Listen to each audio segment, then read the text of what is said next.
Mírales qué cara me traen, qué cara de empacho, gordos que os habéis puesto, buitres gordos.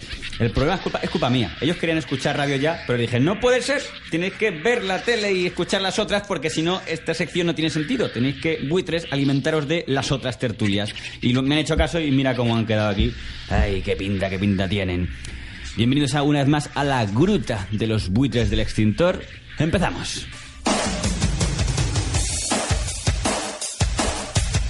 Estamos aquí una semana más en la gruta de los buitres del extintor, bajo la protección de nuestro ángel de la guardia, don Carlos Chinchilla. Aquí el responsable de esta andanada de buitres hoy engordados, les pondré a dieta, JF La Mata, y con nuestro mediólogo de cabecera, el follower, líder progresista, Luis Valcárcel. Muy buenas.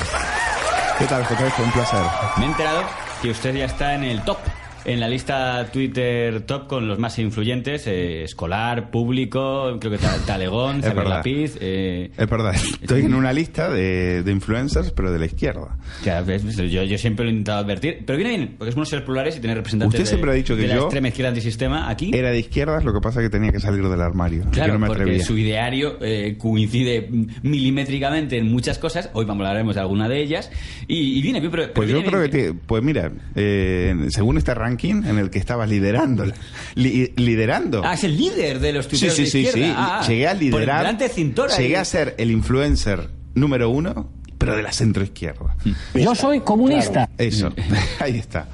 Bueno, pues una pregunta que me hacían los buitres como primer incendio para extintorear, que no nos dio tiempo la semana pasada, es exactamente la función de los medios de comunicación, porque hay algún cursi por allí que dice que la función de un medio de comunicación es informar, pero esta semana, aunque era un corte relativo a la semana pasada, nos enteramos que no, que un medio de comunicación lo que busca es decir lo que está preparado la gente a escuchar, porque si dices cosas que no deberías decir, la gente no está preparada y puede hacer cosas malas. Esto va por una cosa que escuchamos en Espejo Público a la directora de ese programa, doña Susana Grison, y que realmente merecía mucho la pena escucharlo. Le cuento la historia y usted, como responsable de un medio de comunicación, nos valora aquí a todos estos ignorantes buitres, porque dice, como sabe, una violación masiva, creo recordar que en Madrid, de un grupo de senegaleses, y entonces doña Susana Grison explicó por qué. No fue en Madrid, fue en Italia. En Italia, perdón. ¿Por qué no era buena idea decir que eran senegaleses? Escuchamos un momento.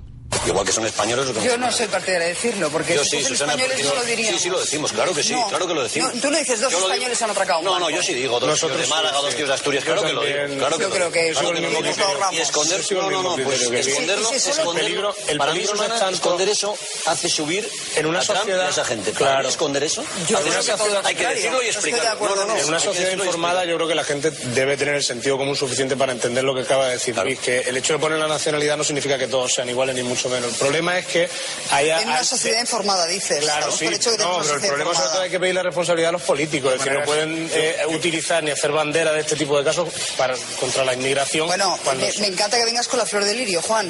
Pedirle responsabilidad a los políticos, como a Salvini, como Trump o como Bolsonaro, es de risa.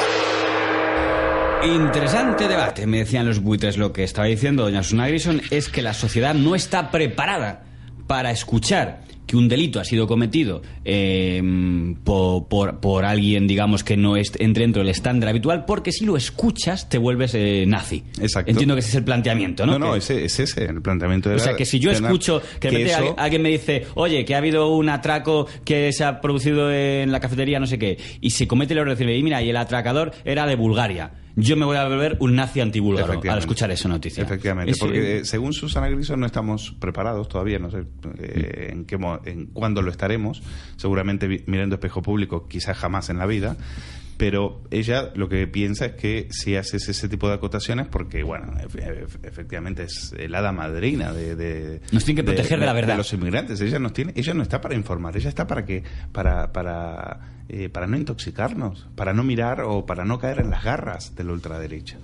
Entonces, ella y su marido, el separatista, quizás puede empezar por casa, ya que lo que hace es perseguir proteger a la gente de los fascistas, pues quizás puede empezar con el fascista con el que se acuesta todas las noches.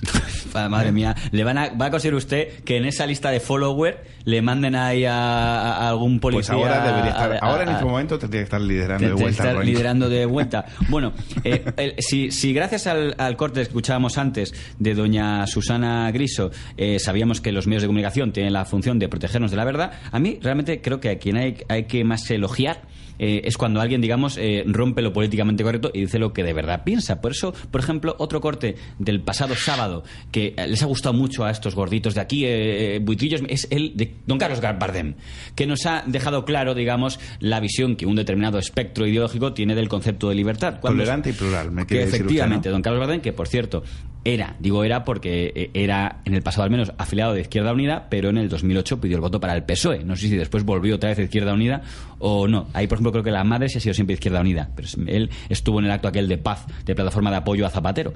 Entonces, por eso no lo tengo bien situado, pero el caso es que le he preguntado don Jesús Cintora, su amigo del progresismo, qué le parecía a Vox, y entonces hizo un mensaje muy interesante sobre Vox y me imagino los partidos situados a la derecha de Vox. Debería estar ilegalizada. Y gente de Vox, gente que defienda postulados abiertamente xenófobos, racistas, homófobos, no debe tener lugar a la difusión de sus ideas. Pero ellos podrían decir, yo expreso mis opiniones, tú expresas las tuyas y me debates. Yo no creo que haya opiniones que se puedan defender. No creo que cualquier opinión tenga que tener difusión. Y no creo que eso sea antidemocrático. Hay una cuestión que debemos valorar. Cuando alguien se posiciona abiertamente contra esos derechos y esas libertades, es un enemigo de la democracia y hay que tratarlo como tal. Si tú te posicionas contra la libertad y contra los derechos humanos, tú no tienes que tener espacio en la política y mucho menos espacio en los medios de comunicación. Bien, en el fondo todo tiene que ver con todo, como me decía aquí el buitre ese que tiene cara de asco, me decía todo tiene que ver con todo, porque me decía... Susana Griso nos quiere proteger de escuchar informaciones que son peligrosas y Carlos Bardem nos quiere proteger de determinar opiniones que también son peligrosas. O sea, no podemos escuchar a alguien de Vox o de partidos de ese índole, porque si le escuchamos, pues supongo que nos volveremos inmediatamente... Se nos activará el brazo, se nos levantará inmediatamente, claro, y nos volveremos todos nazis. Y también se nos verá si tenemos pelos en el sobaco, efectivamente, ¿no? Como Griso. Y qué vergüenza eso. De todos modos, por ponerme en plan cursi, en teoría, el discurso progresista bueno de la época de los progresistas auténticos, como mi muy admirado Juan Luis Cebrián, yo sé que en Juan Luis Cebrián no nos vamos a poner de acuerdo, porque usted está más admirado. Juan Luis Cebrián dijo. Sí. Usted ya sé que está en la línea de los escolares. A mí me parece muy bien. Me parece muy bien que usted defienda a un señor que cobraba 11 millones de euros al mismo tiempo que despedía a 2.500 trabajadores. Muy en la línea, de JF Lamarck. Me alegro que le critique por eso, porque hasta ahora usted le criticaba básicamente por el pasado franquista, que es lo que le parece a usted horrible porque a usted le gustan los pasados comunistas, que son sus amigos. Si hubiera leído mi libro. Pero bueno, el caso es que Cebrián, en la transición, cuando una vez le preguntaron si estaba de acuerdo de que se ilegalizara el periódico El Alcázar, justo después de producirse el 23F, él dijo que no podía ilegalizarse el periódico El Alcázar porque en la democracia debía respetarse a aquellos que no compartían la democracia. Este es el momento. En la España, que de alguna manera defiende el país, en la España constitucional, la España democrática, cabe la casa. ¿Por qué? Precisamente porque lo que pretendemos es una España sin exclusiones. No es una España abstracta, no es una idea de España teórica o poética, es la España que reside en la soberanía de los españoles, en la voluntad de los ciudadanos, de todos los ciudadanos sin excepción. Hasta caben los enemigos de la ley. Hasta caben. Dejando al margen la parte de quién pone patentes de qué es democrático y qué no, él decía, en una democracia auténtica caben incluso los enemigos de la democracia. Es interesante la evolución del sector progresista a Carlos Bardem, que dice que él considera que aquellos que no cumplan el estándar de lo que ellos consideran que es democracia no caben. Depende de lo que usted entienda por evolución. Porque el amigo de Cebrián, y también entiendo que amigo suyo también Felipe González, cerró el Alcázar. Con lo cual, pero en ese momento fíjese, no es comparable, porque es otro que querían hacer una ley directamente para cerrar el periódico. Y lo que hizo Felipe González es retirarle la publicidad.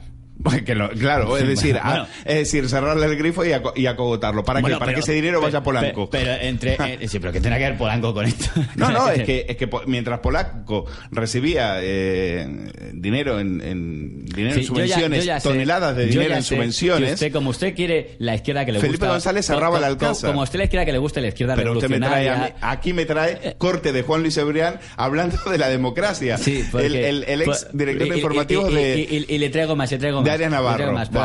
Vamos por favor. Sí, yo sé que usted la izquierda que le gusta es la izquierda de sus amigos, los escolares, los progres, tal. En cambio, la izquierda leal a la legalidad, pues no le gusta, porque usted quiere. Yo me voy a ir a confesar después de este programa. Pero vamos a seguir con el tema de si tiene derecho a no existir los partidos como Vox o a su derecha, porque recordad que este fin de semana hubo un acto en Alsasua convocado por una plataforma llamada, creo recordar, que España Ciudadana, para reivindicar a la Guardia Civil, y ahí se fueron los señores de Vox, los señores del Partido Popular y los señores de Ciudadanos, pues hay quien estaba pasando lista a ver quién defendía más a España en Alsasua, que es una zona de mayoría electoral, digamos, abertzale, por ser suave en el término que podría dar. No, Podemita.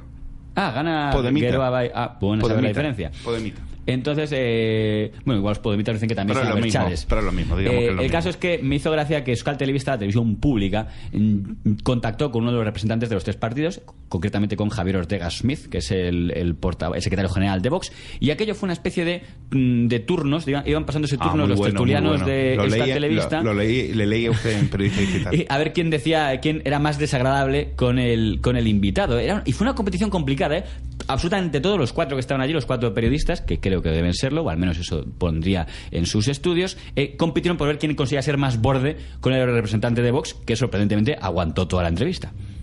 Esté usted muy pendiente. Nos veremos el domingo. No se preocupe que yo el domingo estaré en Alsasua saludándole. Pero y poniendo en un cordón sanitario a todo el discurso fascista. Escuche. Sí. No ponga usted cordones sanitarios que no hay es que hacerlo usted con el fascismo. Ustedes lo que hacen es atentar contra nuestras instituciones. No entiendo cómo se van a presentar y pretenden, como decía Nayara, sacar más de 0 votos. Perdóneme, el aborto es una tragedia. Es una tragedia. Y lo que es un derecho es el derecho a la vida. Y lo que hay que proteger es a esa madre. Una tragedia es que engañéis a la gente con esos discursos fascistas. Sí, una tragedia que ustedes... El discurso de Hitler. El discurso de Hitler en Nuremberg es exactamente idéntico que el que dio Santiago Abascal en el mitin de Vox. Miren, paso palabra. Yo es que no quiero ya ni pregunta. Se ha desacreditado usted mismo. Buenas noches. Oiga, yo lo que le iba a decir a usted... Bueno, el público me encantó porque aplaudía cada insulto que había contra el invitado. Eso es muy interesante siempre. Y después sacarán chapa de plurales porque aquí estuvo uno de Vox. Oiga, para que hablan todos, y además, incluso el de Vox. Lo que no cuentan es que llaman para hacerle una encerrona. Le invitan para hacerle una encerrona. De todos modos, por cierto, por identificar a los ahí están los Doberman de la cadena VAC. Ten cuidado que los buitres se me asustan. Cuidado. Hay que decir que los que estaban allí diciendo, por cierto, el último de todos, Tito Irazusta, el que dice, yo es que ni voy a preguntar, paso palabra porque esto no tiene dignidad, tal. Bueno, Tito Irazusta, lo que conozco de su trayectoria es que empezó en el diario Egin, que es el diario que fue en su día cerrado, por lo menos su empresa editora Orain, porque se consideró parte del entramado de ETA. Supongo que en ese momento pues no tendría eso, entonces no dijo, ay, paso palabra por dignidad, porque, bueno, en fin, habrá hecho muchas más cosas en su vida. Qué injusto es sacar solo un dato en una biografía. Hombre, seguro que no pasará palabra si hubiera un terrorista. Seguro que era seguro que hubiese sido un buen felpudo. Ahí que es lo que hay en esa cadena. Ayer estuve viendo, por cierto, en Jaque, que me lo recomendó usted, y pude ver el masaje que le estaban haciendo a Otegi después de la sentencia de Estrasburgo. Luego sacaremos ese tema porque también es interesante. De todos modos, me quedo con Irantxu Varela, la feminista que usted se acuerda que la semana pasada la sacamos en TV3 diciendo que era una guerra el tema del feminismo y que esta vez decía en Euskal Telebista que era fascismo.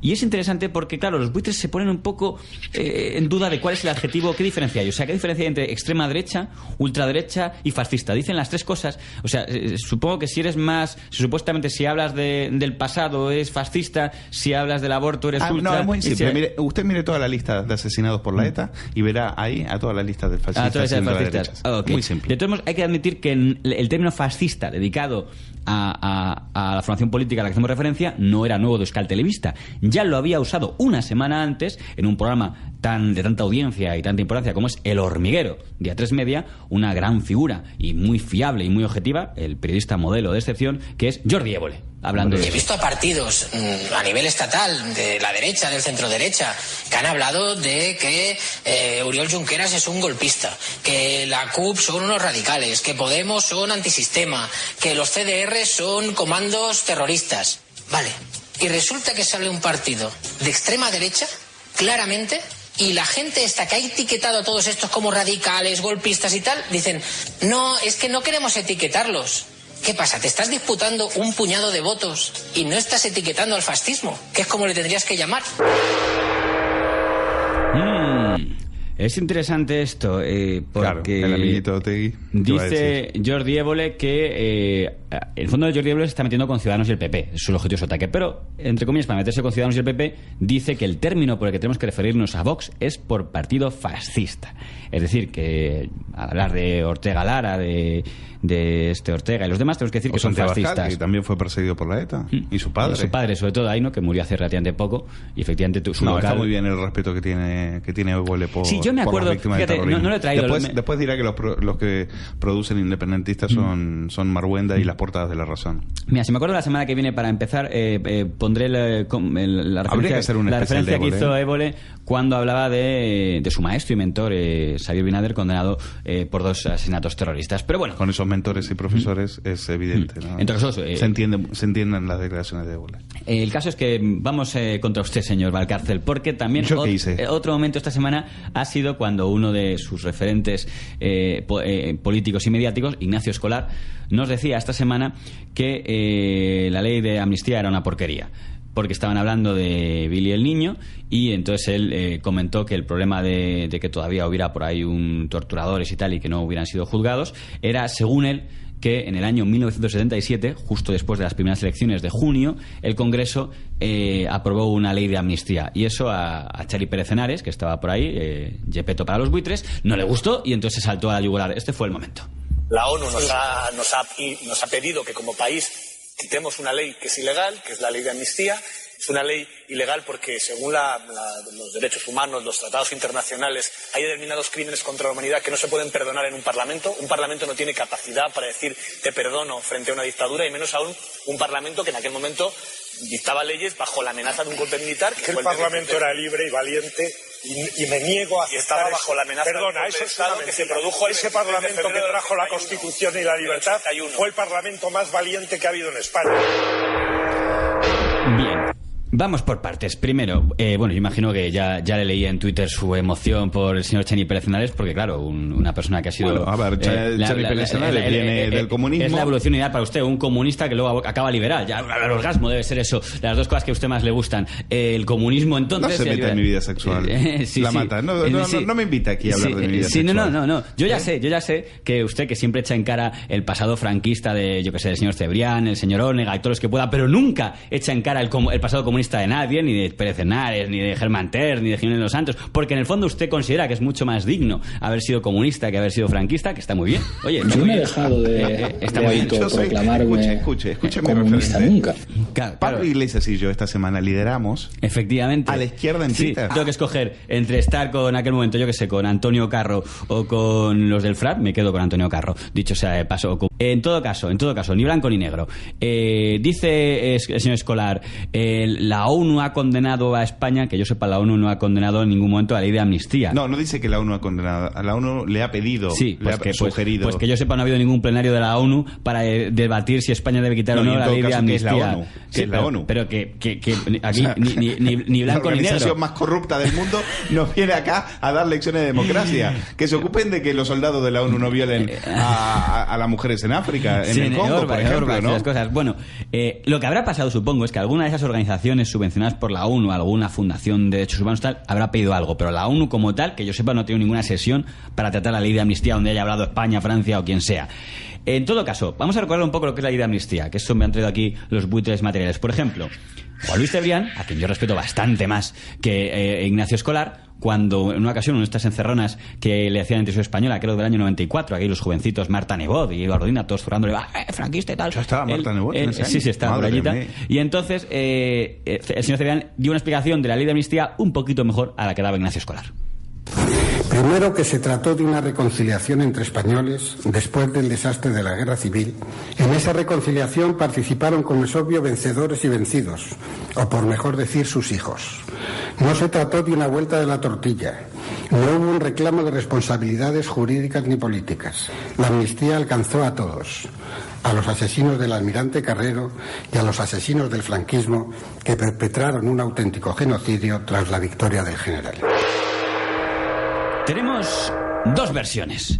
La versión que nos ha dicho Ignacio Escolar, que es que la amnistía fue una concesión de un Congreso acobardado por la amenaza de los militares golpistas, y la versión de Juan Luis Cebrián, que nos dice que fue una especie de 50-50 de reconciliación entre los crímenes que había cometido el franquismo y los crímenes que habían cometido pues los antisistema, los FRAPs, ETAs, Grapos in Company, para empezar desde allí, de cero, el nuevo apartado.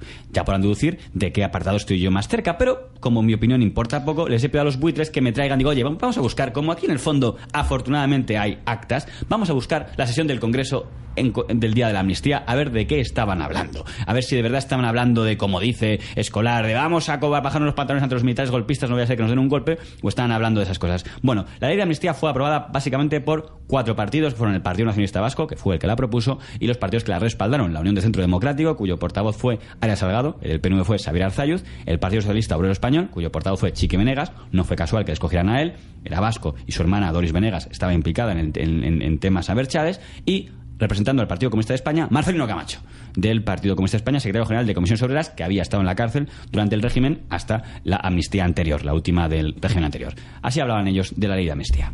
Lo que hace un año parecía imposible, casi un milagro, salir de la dictadura sin traumas graves, se está realizando ante nuestros ojos. La amnistía es un camino de reconciliación, pero también de credibilidad democrática. La amnistía es el presupuesto ético-político de la democracia, de aquella democracia a la que aspiramos, que por ser auténtica no mira hacia atrás. Porque ninguna democracia se puede construir manteniendo presos, manteniendo exiliados, manteniendo represaliados, producto de una dictadura que se pretende superar. La amnistía, por completar todos los datos, afectó a todos los presos que había en ese momento de la organización criminal y asesina Euskadi Batasuna, más conocida como ETA. De hecho, alguno de ellos volvió a matar luego. Por ejemplo, Santi Potros, que salió luego, hace poco ha salido por el tema de Hipercor. Con esto no quiero decir que si no hubieran salido no hubiera matado, porque habrían encontrado a otros. Pero por poner hechos objetivos, fue vaciar las cárceles de prácticamente todos los presos. A Billy el Niño no le afectó la amnistía porque no estaba procesado ni detenido por nada, por cierto. En todo caso, cuando citan la ley de amnistía, supongo que dirán que no se podría juzgar a nadie por delitos anteriores a ese periodo, pero no porque él fuera directamente amnistiado. Bueno, antes he dicho que la amnistía la apoyaron PSOE, UCD, Partido Comunista y Partido Nacionalista Vasco, y también me he dejado a los nacionalistas catalanes. ¿Quién no la apoyó? Alianza Popular. La formación política Alianza Popular coincidía con Ignacio Escolar en que no era una buena ley de amnistía, y su portavoz era el exministro del general Franco, don Antonio Carro. Hizo un discurso que merecería la pena poner entero, pero como no da tiempo, cogemos un fragmento. A verdaderos terroristas, a verdaderos profesionales de la violencia. Si esta amnistía fue el precio que hubo que pagar para que todos los partidos políticos participaran en las elecciones de 15 de junio, pues también en esta ocasión puedo aceptar que existió una razón de Estado. Ahora bien, sí he de afirmar que fue una razón de Estado por la que la autoridad y la democracia tuvieron que pagar un alto precio. Una democracia responsable no puede estar amnistiando continuamente a sus propios destructores. He dicho.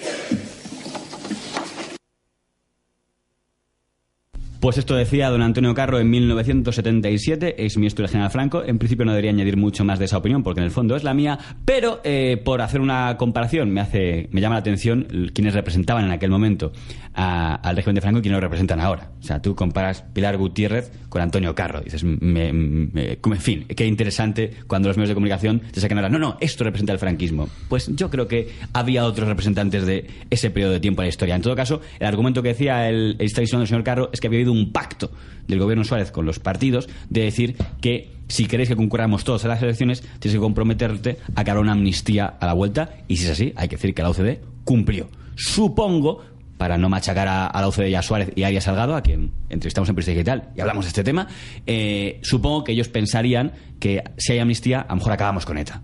Es evidente que se equivocaron. Pero bueno, por entender a lo mejor lo que debían estar pensando. Son varios temas interesantes. Sí. Porque yo creo que... Yo soy de la impresión de que no se quiso acabar con ETA. Fíjese. Yo creo que a ETA lo tuvieron moribunda. A ETA la pudieron haber rematado gracias al trabajo del Lobo en ese momento, el infiltrado. Después se acuerda que detienen de una atacada 300 etarras. En ese momento yo sé que, por ejemplo, Melchor Miralles, que es otro periodista que también viene de ese sector que tanto le gusta a usted, progresista, aunque sé que no son precisamente amigos, él dijo una vez que claro, que es que a ETA le interesaba al Estado mantenerla viva para que así la izquierda no pidiera demasiado.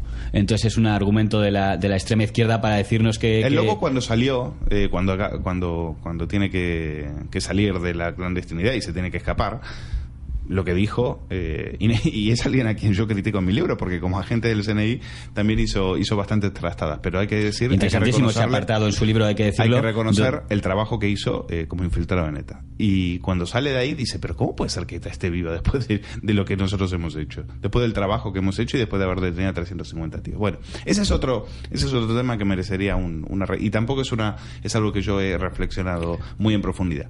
Luego, con respecto al tema de amnistía, hay que entender la época. Es decir, si lo miramos con ojos 40 años después, no vamos a entender realmente lo que ha pasado. A mí me parece muy interesante que usted haya traído estos cortes porque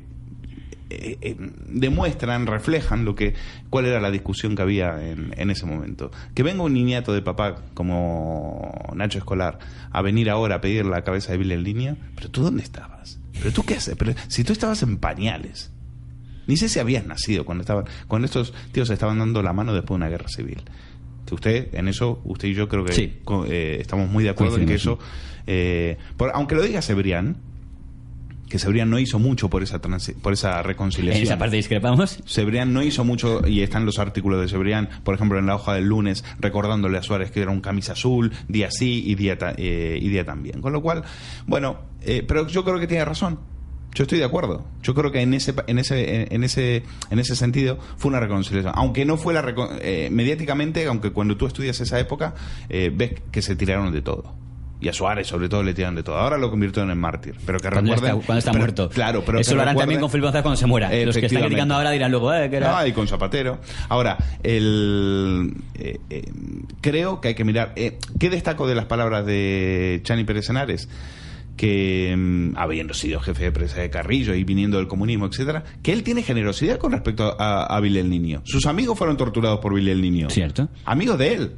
Y él en su libro, Yo corrí delante de los grises, cuenta que Cebrián, ese que puso ahí usted, Cebrián fue el que entregaba, yo esto no lo pude contrastar, pero es Chani Pérez Henares el que dice, Cebrián daba las cintas a la policía para que luego vinieran a detenernos y torturar. Se refiere a un acto que hubo en el Partido Comunista en Italia, que una cámara de televisión española lo grabó y siempre se ha dicho que eso llegó a la policía. Entonces, como el editor informativo se hace bien, van a por él. Siempre se señalaba a Cebrián. Yo no tengo pruebas de que Cebrián lo haya hecho, pero el que lo dice en el libro fue el único que yo encontré ese testimonio, y es un tío que viene del Partido Comunista. Jefe del mundo por obrero. Lo tanto, fíjese usted que habiendo sido antifranquista, por lo menos tiene más entidad, me parece a mí, que el niñato, el hijo de Arsenio. Que si tenemos que escuchar un discurso... Que es un tío que escribió a las órdenes de una persona que sí fue detenida por colaborar con ETA. Y me refiero a Roures.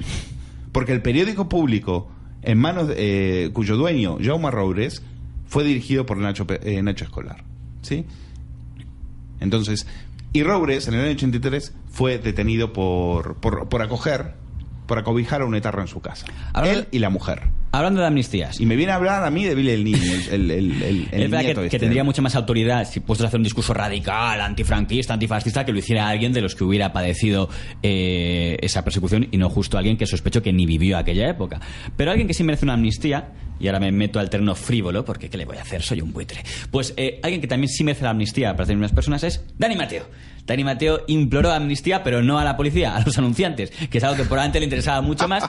Y este lunes nos sorprendió con una disculpa. Recordemos que es un programa de la productora Globo Media, ahora, antes de Emilio Aragón, hoy de Jaume Roures, porque no sé cómo hizo una operación que todavía no nos ha explicado de cómo ha echado a todos los fundadores de Globo Media para quedárselo él. Eso algún día... Bueno, los tiene ahora de tertulianos en el Rojo Vivo. Tal. Bueno, pues ahora el caso es que, sabes que en su programa hasta los tosidos van guionizados, que es la frase que te dicen siempre cuando hablas de Globo Media. Dicen que ahora el director ya se fue Sánchez Romero y ahora es José Miguel Contreras. Qué curioso que Contreras haya reaparecido como director del Intermedio, aunque con otro título dicen que es el que manda. Pues el guión de Contreras, que hizo leer a Wyoming y a Dani Mateo, era así.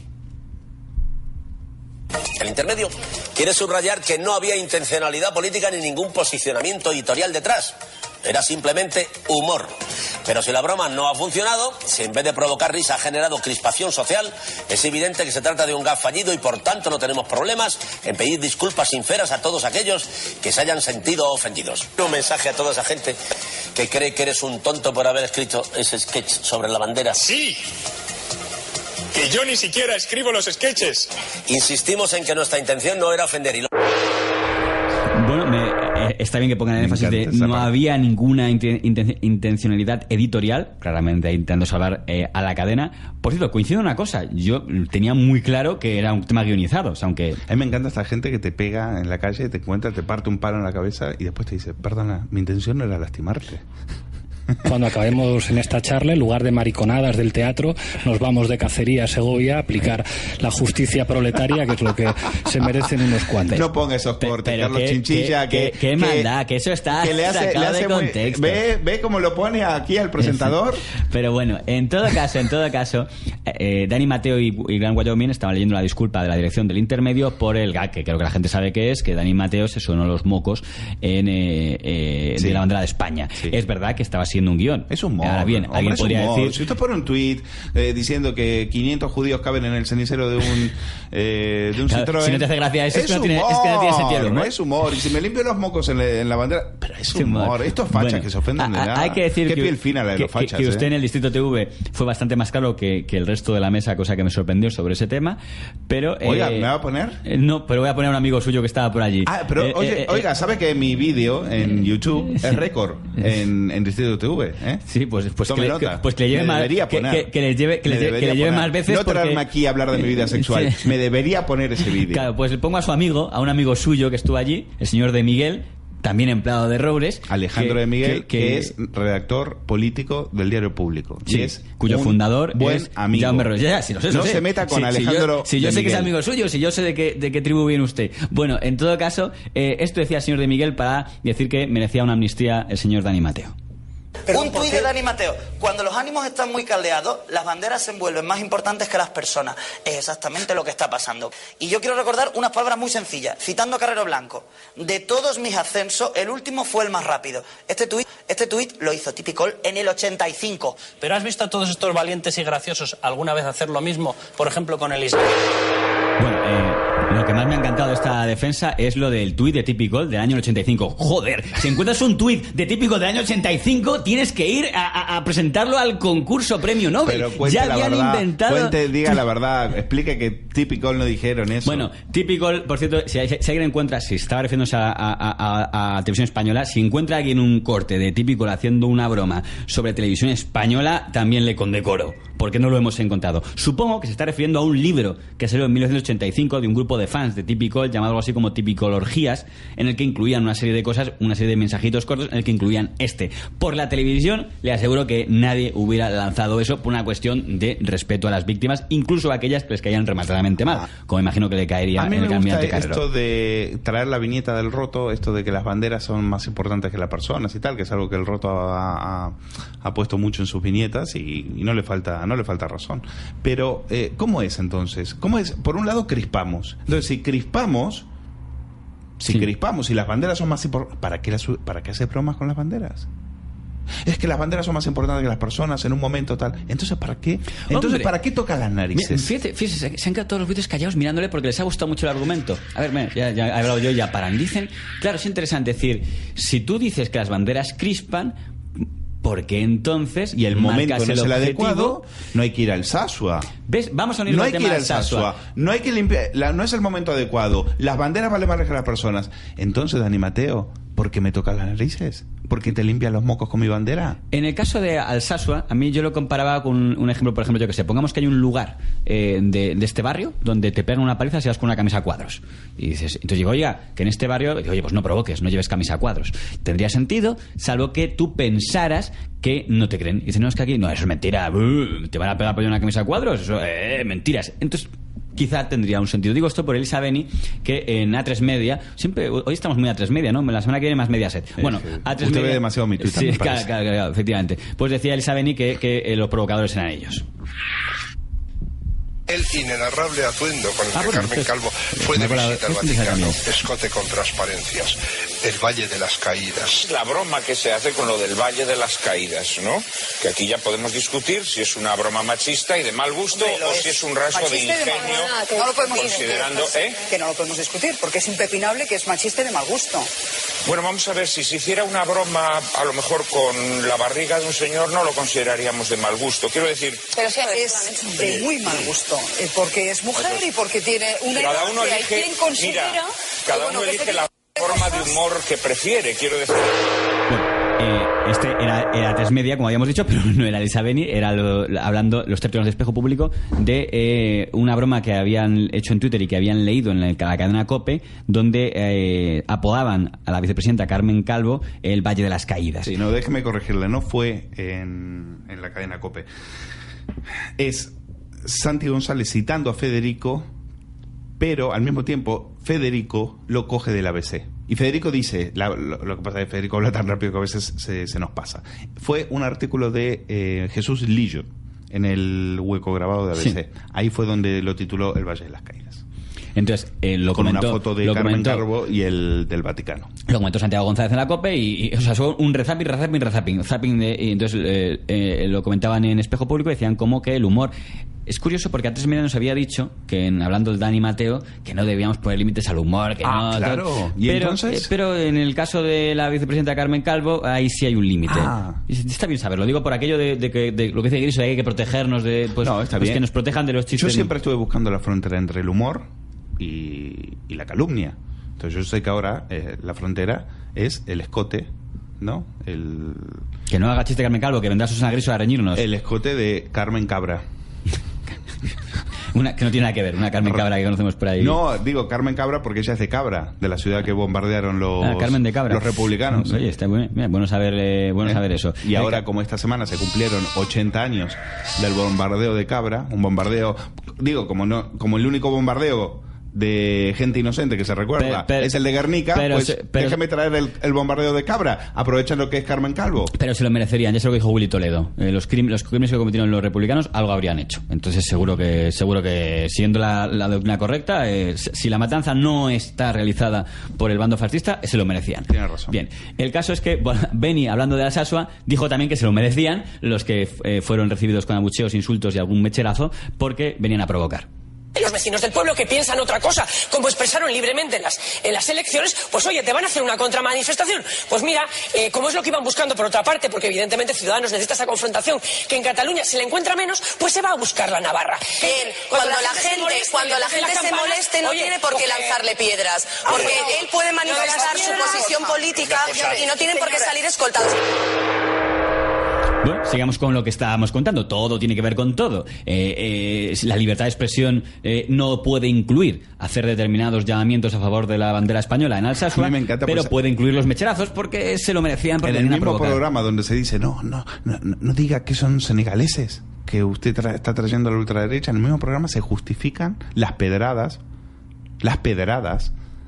a la gente que estaba ahí. Porque de hecho se manipula y se dice, dice la cadena vasca, no vimos las piedras. Vamos a ello. Euskal Telebista, su amigo, no me diga que lo tiene, que está también en la lista de followers, esos que Xavier Lapid, se dedicó está en la lista, pero muy abajo, yo estoy más arriba, se dedicó a decir perdone que le corrija, que en el fondo eso de las piedras, esos medios de la derecha que dicen que vieron piedras, no. A ver, no hubo agresiones, o sea, Yo enseguida vamos a repasar, por ejemplo, algo de lo que se publica hoy en la prensa, sobre todo en la línea editorial más hacia la derecha. Y no sé, yo la verdad es que no sé, los redactores que estuvieron allá, no sé lo que vieron que los demás no vimos. Porque yo no he visto piedras volando, no he visto agresiones, he visto mucha tensión, he visto un muro de contención y efectivamente he escuchado los insultos que eran, por cierto, recíprocos. Eran recíprocos.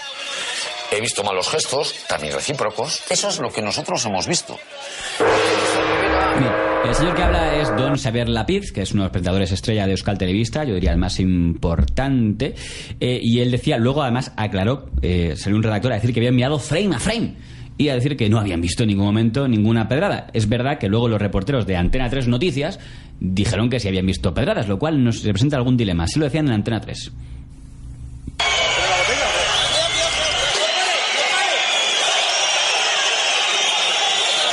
En principio el objetivo es que no hubiese ningún tipo de violencia, pero lo cierto es que al final se han arrojado objetos como estos, mecheros, alguna piedra, algunas botellas, aunque afortunadamente no hay que lamentar ninguna desgracia personal. Bien. En Antena 3 Noticias habían visto piedras, Euskal Telebista dicen que vieron frame a frame y no vieron piedras, y Xavier Lapiz dijo en primera persona que yo no he visto ningún tipo de piedras. Yo creo que en el fondo esto le viene bien al señor Lapiz, porque algunos malvados, Jon Juaristi o Fernando Savater, dijeron que Xavier Lapiz, cuando era su director de DEIA, señalaba objetivos a ETA. Yo creo que queda claro que es imposible, porque si estás ciego no puedes señalar objetivos a nadie, con lo cual es evidente que era una vil calumnia.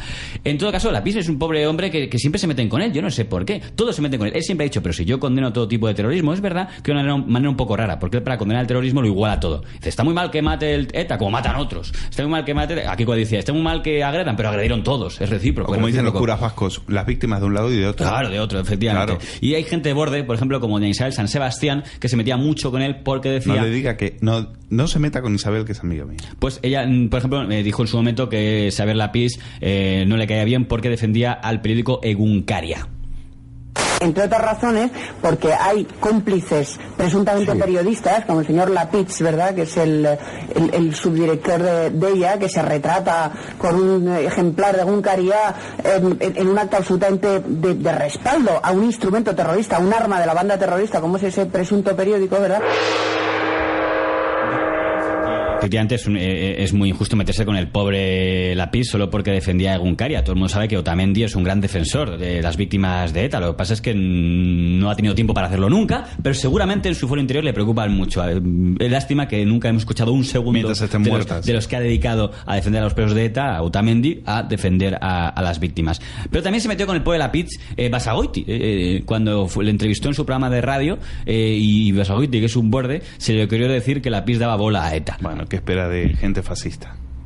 Dijo que se le daba bola a ETA. Después de toda aquella campaña electoral en los últimos años, y con usted al frente de la Radio Euskadi, estaban todo el día entrevistando a la gente de Batasuna, que no había sido capaces de condenar ningún crimen, y trataban mejor, con usted, trataban mejor a los de Batasuna que a los del PP. Bueno, y trataban mejor a los de Batasuna que a los del PSE. Señor Basagoiti, ni yo estaba al frente de Radio Euskadi, había directora, ni estábamos... Trataban mejor a la gente de Batasuna que a la gente del PP. Les parecían más vascos, o más legítimos, o más entrevistables a Arnaldo Otegi que a Basagoiti.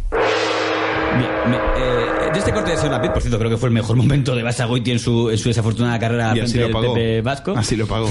Me gusta mucho la reacción del señor Lapiz. Es lo que podríamos llamar risa nerviosa Pedro Jotiana. Es muy bueno. ¿De qué año estamos hablando más o menos? Debe ser de 2013, no, un poco antes. Tiene que ser 2000 por ahí, 2012 por ahí. Muy interesante. Y entonces se ríe un poco Basagoiti, y yo estaba... Por cierto, está muy feo que siendo el que diriges el programa de la mañana, Estrella Radio Euskadi, culpes a la directora. Dice, ni yo estaba dirigiendo, había una directora. Claro. Bueno, como Dani Mateo, que culpa al guionista. Que efectivamente, como hacen todas las buenas estrellas. Claro. En todo caso, está claro que Lapiz... Yo siempre culpo a Carlos Chinchilla de mis errores en Radio Ya. Totalmente, coincido con usted. En todo caso, que Lapiz es una persona totalmente objetiva, está claramente acreditado, y de hecho, Arnaldo Otegi, en cuanto se enteró que le había salido una sentencia favorable a Estrasburgo, entró en directo en el programa de Lapiz, pero por casualidad, no porque sea su entrevistador favorito. Por ser candidato al lehendakari de Euskal Herria Bildu, ¿qué es lo que intentó? Bueno, primero hay que hacer todo este trámite y ver si es posible que la inhabilitación se levante, cosa que sería lo más lógico del mundo y de sentido común. Claro, esta sentencia lo que viene a decir es que yo fui injustamente apartado, entre otras cosas, de una carrera electoral en las elecciones autonómicas, ¿no? Bueno, pues el gran pacifista Arnaldo Otegi nos decía que el motivo de su condena era porque le apartaron de la carrera electoral para que no fuera candidato al Endacari. Es decir, que se supone que la jueza Ángela Murillo quería favorecer a Urkullu, según siguiendo su razonamiento. Por cierto, se basa todo en esa sentencia de Estrasburgo, que por cierto, que yo sepa, aunque luego escuchemos un corte en sentido contrario, no condena a España. Se limitan a decir que creen que tuvo una jueza que no fue imparcial. Y por cierto, fue algo muy parecido a lo que dijeron con el caso Figal, que también dijeron que el instructor Garzón no había sido imparcial y ello no anuló la causa del caso Gal. Pero se refieren a este corte de la juez Ángela Murillo. ¿Usted condena rotundamente la violencia de ETA? No voy a contestar. No lo va a contestar, ¿verdad? No. Muy bien, lo sabía. Puede ser. Bien, dejando al margen que tiene un poco de lógica que si estás entrevistando a una formación política cuya existencia se basaba básicamente en no condenar al terrorismo, digas, aunque no sea correcto, que ya suponías que no iba a condenar el terrorismo. No sé si Estrasburgo ahí se lo ha explicado, diciendo por qué había una lógica en que hiciera ese comentario. Aunque se trate de Otegi, hay que decir que evidentemente uno defiende el Estado de Derecho. Aunque tipos... Sí, pero aunque algunos tipos, aunque para que vean la generosidad de este país, incluso a estos tíos, porque ellos no tuvieron esa generosidad con sus víctimas. Luego entramos en este tema porque además pero es verdad que el momento de la jueza es un momento bastante desafortunado y sí, evidentemente ella se retiró, se inhibió en aquel caso. Ese juicio no es el juicio otro, pero como volvía a estar ella misma en el otro tribunal, lo han usado para esta historia. Es verdad que es el presidente de la sala penal, los que han ocupado ese cargo, el juez Guevara, Marlaska también estuvo allí, y lo que tienen que soportar, porque es el tribunal que juzga a todos los etarras, pues supongo que, pero vamos, bien estuvo que se inhibirá en ese caso. Lo que intentan ahora es inhibirla de por vida, por lo que parece. Tomás Otegi dijo otra teoría. Dijo que el motivo por el que ha habido la cárcel era porque él había acabado con la violencia. Desaparecía la violencia de ETA, lo que está tratando es de ayornar esa misma legislación para hacer frente a procesos democráticos y pacíficos, y utilizan el mismo esquema, que es que hay un Estado mayor que subvierte el orden y que utiliza la violencia.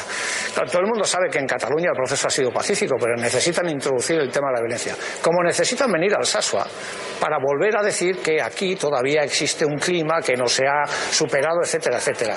En definitiva, necesitan el elemento de la violencia, y nosotros fuimos a la cárcel, entre otras cosas, hicimos desaparecer ese escenario, ¿no? Es decir, que el motivo por el que Otegi fue condenado a la cárcel es porque él es el que acabó con la violencia. Es una novedad interesante en la historia. ¿Usted no lo sabía, la mata? No, es enero. De hecho, la VT en el fondo le quiere muchísimo. Dicen, gracias a Otegi. Sí, yo lo leí en público. Yo leí en público que Otegi había acabado con la violencia. Pues sí, claro. Y Robles también, en el fondo. Y ETA. Y que gracias a ETA ahora viven en paz, como se vio en Alsaso, ahora viven con total normalidad. Un día usted y yo tenemos que ir al Alsaso o a Hernani a darnos una vuelta por ahí y disfrutar de la labor que podemos incluso hasta nos pueden dar trabajo. Hay un tertuliano al que yo le quería dedicar un espacio hoy, un tertuliano injustamente reconocido, injustamente no reconocido y que merece su reconocimiento, que es Javier Pérez Royo. Javier Pérez Royo me parece que no ha tenido nunca un reconocimiento a su gran labor en ningún digital, en ningún medio. Es ese catedrático de Derecho Constitucional. Eras ¿no? una vez un catedrático que trabajaba en Canal Sur y su labor principalmente era defender al Partido Socialista Obrero Español. Es verdad que, por ejemplo, cuando sale la sentencia del caso Gal, hace una tribuna muy importante diciendo que es una sentencia política y no ha habido justicia contra los acusados de los Gal. Hay gente muy asquerosa y muy mal pensada que se atreve a hacer insinuaciones como que el hecho de que estuviera casado con la consejera de Obras Públicas del gobierno de Griñán a lo mejor minaba su neutralidad. ¡Qué vergüenza! Bien. Usted lo está pensando, qué asco me da. No, estaba pensando, qué braguetazo. En todo caso, había también quien decía que al señor Pérez Royo le podía influir que su consultoría que tenía con Amparo Rubiales tenía entre sus socios al hijo de Chávez. Otra vergüenza, esas cosas no se pueden pensar. El caso es que un día Pérez Royo vio la luz y se dio cuenta de cuando nació Podemos de que en el fondo ahí estaba la luz verdadera.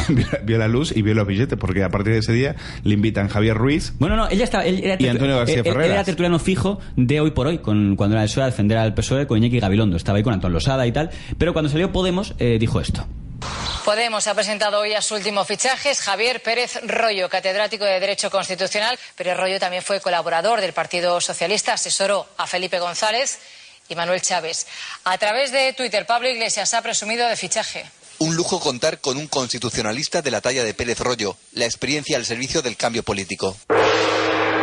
Era la época en la que Podemos quería tener buena imagen, igual que fichaban a un militar para que no parecieran antimilitares, querían a alguien constitucionalista para defender la Constitución. Y Pérez Royo volvió a aparecer en la SER, para dejar de ser tertuliano, porque decía que se metía en la política a defender a Podemos. Creo que Podemos ha prestado un gran servicio a la sociedad española, abriendo el debate y posibilitando que realmente ahora mismo existan unas posibilidades que no existían, y que ha roto ese bipartidismo tan rígido que tenía un poco asfixiado el sistema político español, y yo creo que es un buen instrumento para hacer política ahora mismo, ¿no?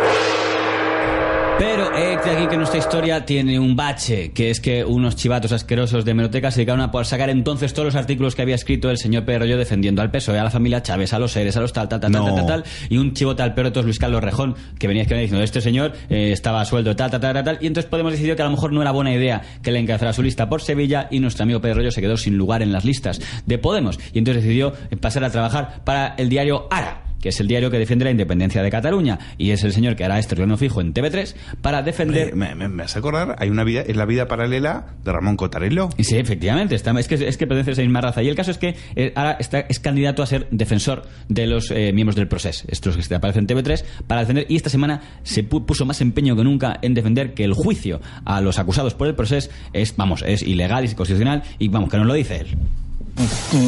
Manifiestamente anticonstitucional desde muchos puntos de vista. ¿Desde cuáles, por ejemplo? El primer, que se ha vulnerado el derecho al juez ordinario predeterminado por la ley. Se han vulnerado los derechos de las personas que están detenidas preventivamente y que no debían de haber estado ni un minuto en prisión. En ningún momento se debía haber adoptado esa medida cautelar. Eso no lo entiende nadie. Bien, yo entiendo que hay un debate sobre las prisiones preventivas. Yo mismo no soy muy fan de la prisión preventiva. Ahora me hace no entiende nadie que hasta un segundo. Pues podría haber dicho que ahora estoy en prisión preventiva. No dice ni un segundo en prisión preventiva. Es verdad. ¿Acaso había un riesgo de fuga? ¿Acaso algún miembro separatista ha dado algún motivo para que podamos pensar que se pueden fugar? ¿Acaso Ana Gabriel, Marta Rovira, Ponsati, Toni Comín? Pero ¿acaso se puede hablar de se podía sospechar que fueran a fugarse? Hombre, son casos aislados. Casos aislados. Bueno, Pérez Royo usó otro argumento más para decir por qué eran inocentes.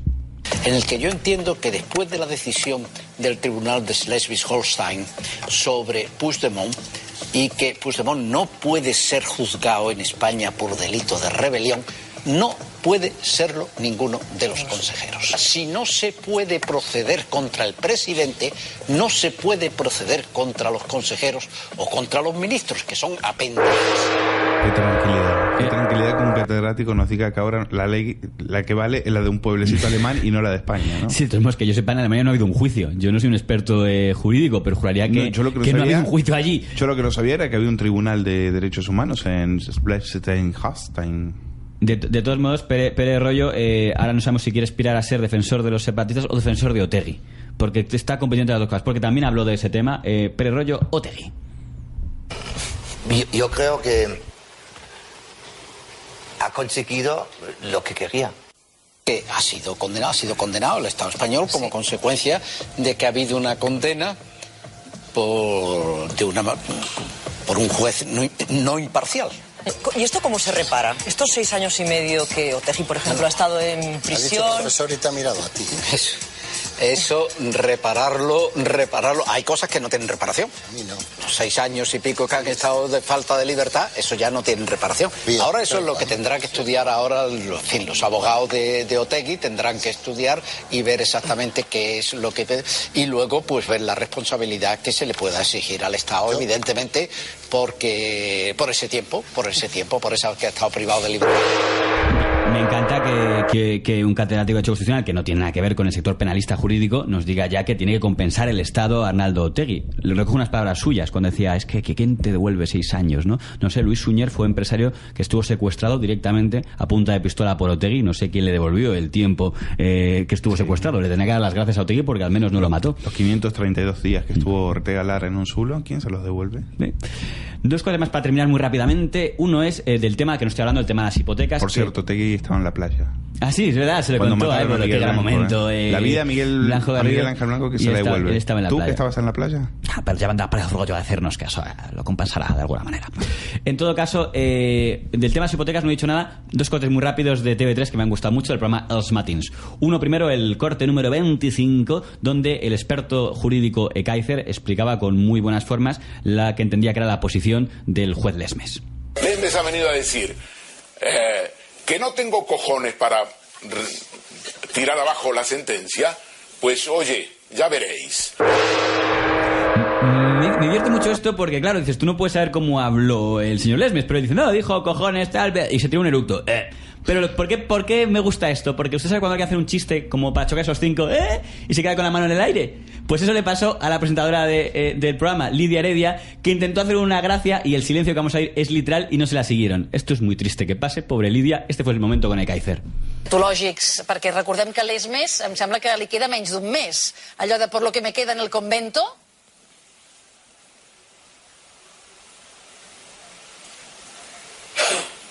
¿Perdón? No, que dic que l'Esmes està de sortida del Tribunal Suprem i del Consell Sí, el General... 4 de diciembre vence su mandato.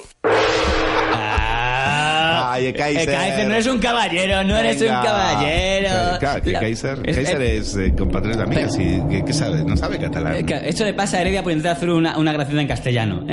¿Para acá el convento? Ekaizer convento... Me cago en... No le sigo la gracia, ¿ves? Ese es el momento patético de la semana. Lo siento, Lidia. Más suerte en tu próximo chiste. Eso te pasa por no invitar a gente que llama a los de preguntas frecuentes, que tienen a muchos amigos terroristas, y a lo mejor ellos sí tienen mejor sentido del humor que Ekaizer. Bueno, los buitres ya se están yendo, se están metiendo todos otra vez. Quieren meterse. Yo creo que quieren escuchar más Boca del Lobo, señor Balcácer. A ver si la semana que viene me trae usted otra dedicatoria, o la semana siguiente, porque la semana que viene está usted de viaje. A Cebrián. Sí. A ver si consigo. Yo intento llevarle por el camino cebrianista de IVA a la transición, a ver si consigo alejarle de la extrema izquierda antisistema, que es la que a usted le gusta. Y a ustedes, muchas gracias por acompañarnos en esta gruta. Descontamínense después de estar una hora con estos buitres, empezando por mí, que soy el peor. Y un saludo también a nuestro ángel protector, Carlos Chinchilla. Hasta la próxima.